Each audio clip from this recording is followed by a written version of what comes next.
할렐루야. 오늘은 봉독한 말씀 골로새서 3장 12절부터 14절 말씀을 가지고 예수님의 성품이라고 하는 제목입니다. 더하기 빼기를 가르치는 초등학교 선생님이 반 아이들에게 물었습니다. 여기 바나나 10개가 있고 이쪽에 5개 있는데 10개 더하기 5개는 모두 몇 개일까요? 하고 물었습니다. 그러자 철수가 손을 들고 예 선생님, 그것은 5입니다. 그렇게 답을 했습니다. 그 선생님이 다시 물었습니다.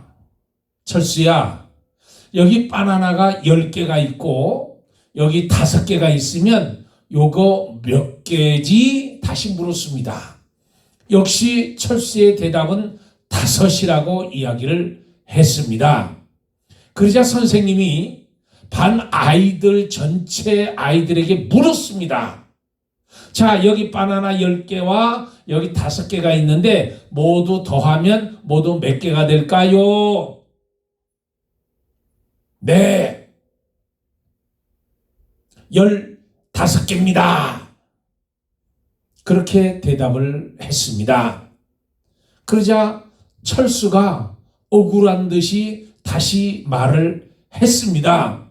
우리 아빠가 말하기를 먹는 게 남는 거라고 얘기를 했어요.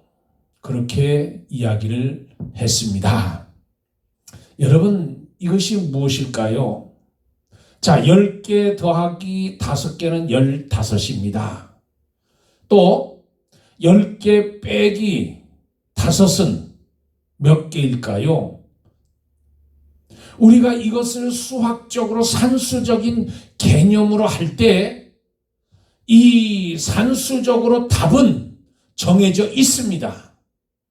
그런데 이 산수적 계산에서 10개 더하기 5개는 15이지만 이게 입장에 따라서 다를 수 있다는 거예요.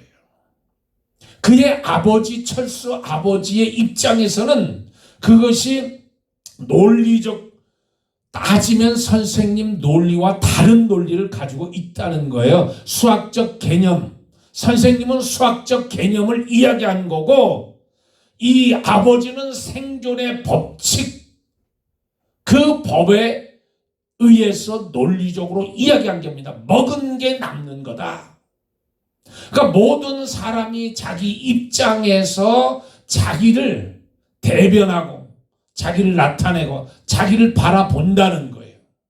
다른 사람이 볼 때는 고개를 갸우뚱하지만 자기 입장에서, 자기 중심적 입장에서 모든 사람들이 나름대로의 정답을, 나름대로의 해답을 가지고 있다는 거예요. 그래서 요즘 축구나 배구나 테니스 경기에서 보면 애매한 입장에서 비디오 판독이라는 것을 하게 됩니다.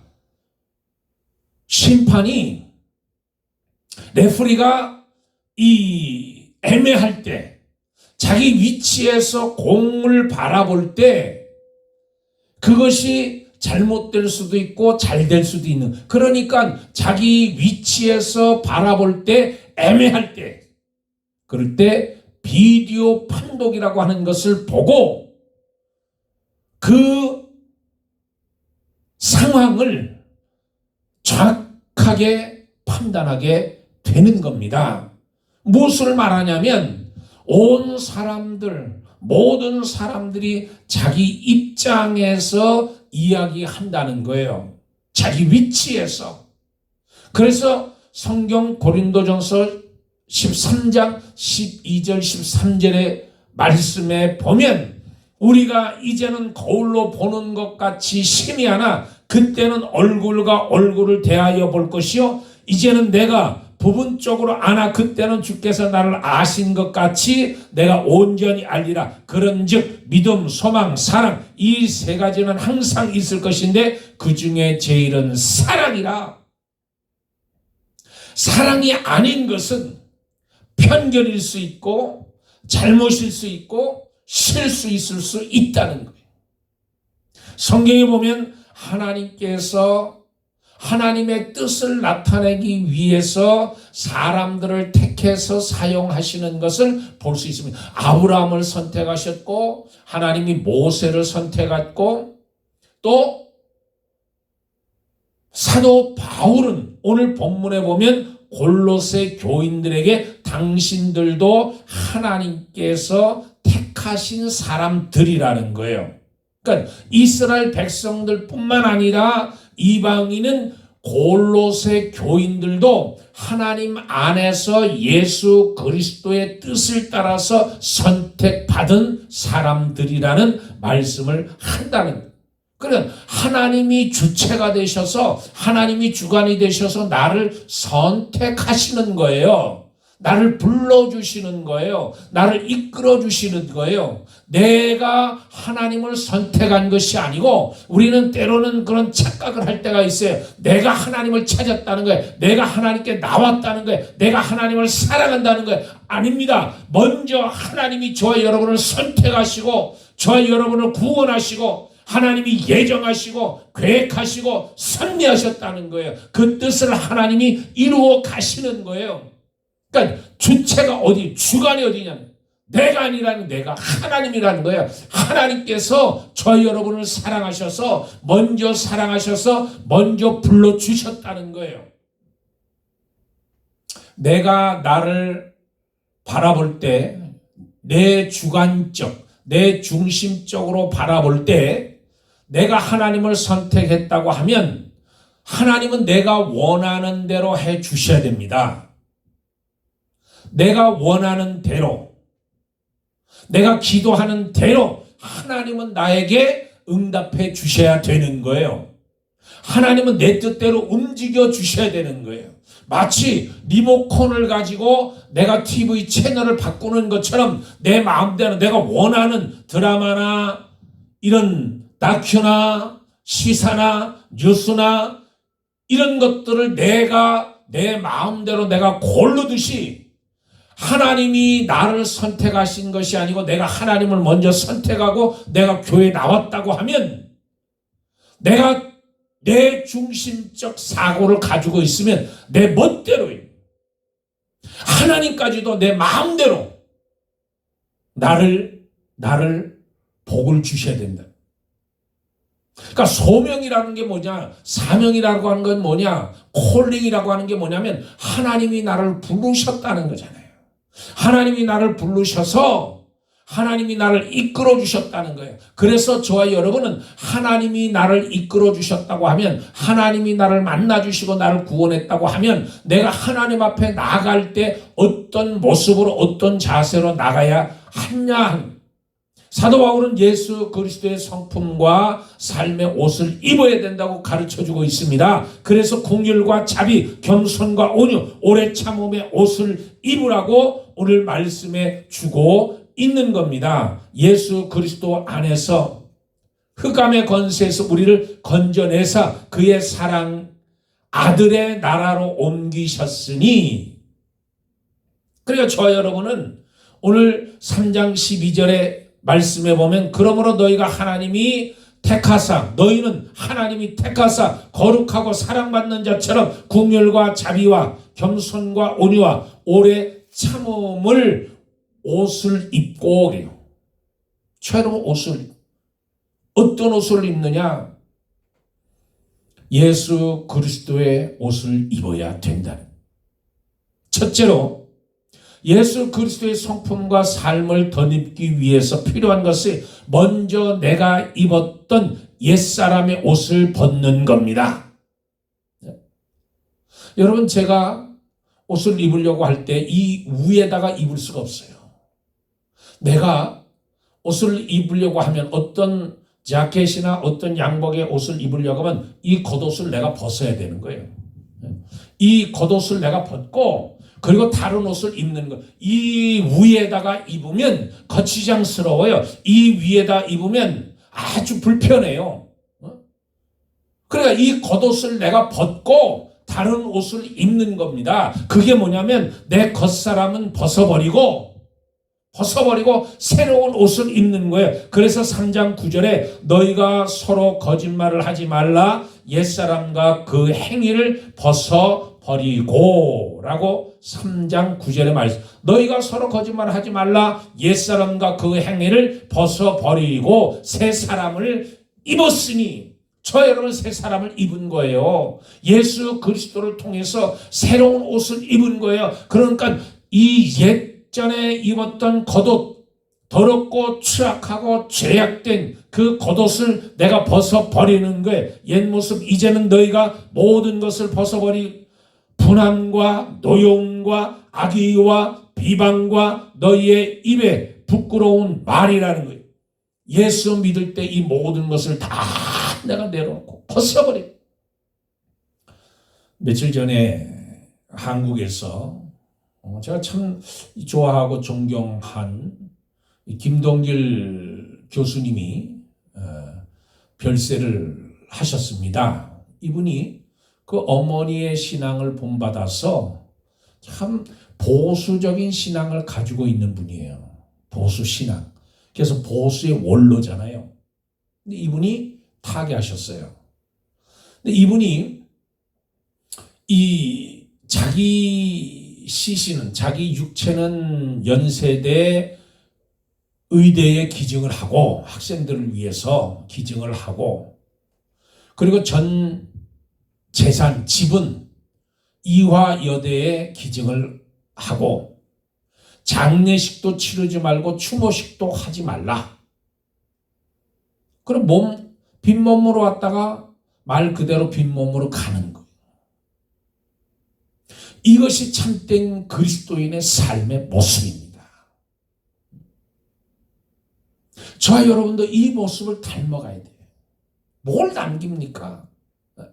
자기 시체, 자기 육체도 남기지 않고 그것까지도 장례식도 하지 말라는 거예요. 추모식도 하지 말라는 거예요. 겉옷을 완전히 벗어버리고 예수 그리스도의 옷을 입으면 이런 모습의 삶을 우리가 살아야 되는 거예요. 그런데 우리는 분노에 사로잡혀 살아가는 것, 분노에, 화에. 근데 하나님은 긍휼의 마음을 가지고 자비의 마음을 가지고 행하라는. 그래서 때로는 예수를 믿는다고 하면서 옛사람의 모습이 여전히 사로잡혀서 예수 그리스도로 덧입기를 힘입어하는 힘들어하는 것. 그게 우리의 모습이 돼서는 안 되는 거예요. 두 번째로 예수님의 성품을 닮기 위해서는 품는 겁니다. 품는 거. 사도 바울은 골로새 교인들에게 누가 누구에게 불만이 있거든 13절에 누가 누구에게 불만이 있거든 서로 용서하여 피차 용서하되 품어주는 겁니다. 사람의 관계가 원만한 상태였으면 좋겠지만 반드시 그렇게 되는 건 아니에요. 죽도록 사랑해서 결혼한 부부들도 다투잖아요. 한 집에 살면서 오래된 30년, 40년, 50년 된 부부들도 다투는 거예요. 그 인간관계가 바로 그런 모습을 가지고 우리가 부족한 모습을 가지고 살잖아요. 짜증나고 때로는 감정 조절이 안 될 때가 있습니다. 그래서 저와 여러분은 이 긍휼된 마음을 가져야 되는데 예수의 마음으로 품는 마음을 가져야 된다는 거예요. 2016년 미시간 대학교 심리학 교수였던 윌리엄 초픽이라는 분이 이 흥미로운 연구 결과를 발표했는데 1981상 일상을 조사를 했습니다. 이 행복과 건강 사이에 어떤 관계가 있는지, 그러니까 행복과 건강, 건강과 행복 어떤 관계가 있는지 1981쌍을 대상으로 해서 조사를 했는데 결론부터 말하면 행복한 파트너와 살면 건강해질 확률이 많지만 불만이 많은 배우자가 살면 그만큼 건강에도 해로워질 수 있다는 거예요. 이 초픽 박사가 세 가지로 말하고 있는데 첫째는 불만 속에 사는 사람들의 주된 관심은 자신이 경험하는 스트레스에 있기 때문에 다른 사람들을 신경 써주고 돌봐줄 생각을 못한다는 거예요. 자기가 스트레스를 받고 있기 때문에 주된 관심이 내가 경험하는 그 스트레스에 있기 때문에 다른 사람을 신경을 쓸 여력이 없다는 거예요. 그리고 두 번째는 쉽게 우울함을 느끼는 사람들은 수면 패턴이 불규칙하고 기운이 없는 데 반해서 행복을 가지는 사람들은 제 시간에 숙면하고 운동도 많이 하기 때문에 자신과 배우자의 건강에 도움을 준다는 거예요.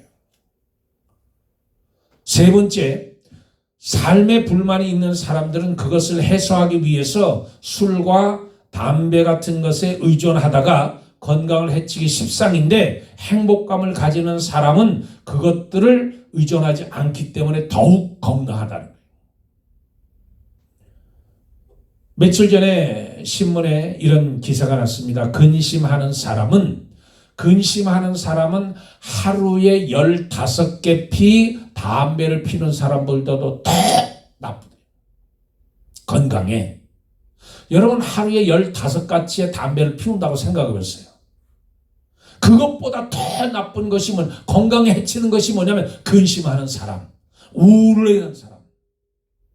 그런 사람들은 더 건강에 안 좋다는 거예요. 그러니까 우리가 살다 보면 불만이 있잖아요. 불만이 있을 수밖에 없어요. 가족 간에도 있을 수 있고 직장과 이웃 간에도 생길 수 있고 교회도 예외가 아닙니다. 그 안에서 있는 그 불만, 그 문제들, 그것을 예수 그리스도 안에서 해결해야 된다는 거예요. 그래서 사도 바울이 불만이 있을 때 가정, 또 가족 간에, 또 인간과의 관계에서, 사회 속에서, 공동체 속에서, 교회 속에서 이런 불만이 들어올 때 해결 방법을 제시하고 있는데 그것이 뭐냐면 13절에 주께서 너희를 용서하신 것 같이 너희도 그러하고. 그러니까 예수님이 나를 용서한 것 같이 나도 다른 사람을 용서하되 예수님이 나를 사랑하시고 내 모든 죄악을 담당해서 십자가에 죽어주신 것처럼 그 마음을 가지고 내가 빛을 받았으니 나도 빛을 반사해서 비추라는 거잖아요. 피차 간에 불만이 있을 때 그 불만을 품는 것이 아니라 그 사람을 품어주라는 거예요. 서로가 가진 불만에 대해서 논쟁하며 싸우는 것이 아니라 상대방을 품을 수 있는 아량과 사랑을 가지기를 하나님이 원하고 계시다. 예수께서 너희를 용서한 것 같이 너희도 용서하라는 말씀이 있습니다. 마태복음 18장 보면 베드로가 묻습니다. 주님, 나에게 잘못하는 사람에게 내가 몇 번까지 용서해 주리까? 율법에는 그때 당시 랍비들은 이웃이 자신에게 범죄한 것 3회까지만 용서합니다. 3회까지. 근데 이 베드로는 7번까지, 내가 7번까지 용서해 주리까? 그러니까 베드로는 그때 당시 가지고 있었던 3번보다는 더 많잖아. 7번은 7번까지 내가 용서하리까? 그런데 예수님은 70번에 7번이라도 숫자적으로 490번을 용서하라는, 그거를 넘어서 70번에 7번씩이라도 용서하라는 게 490번이 문제가 아니라 끊임없이 용서하라는 거잖아요.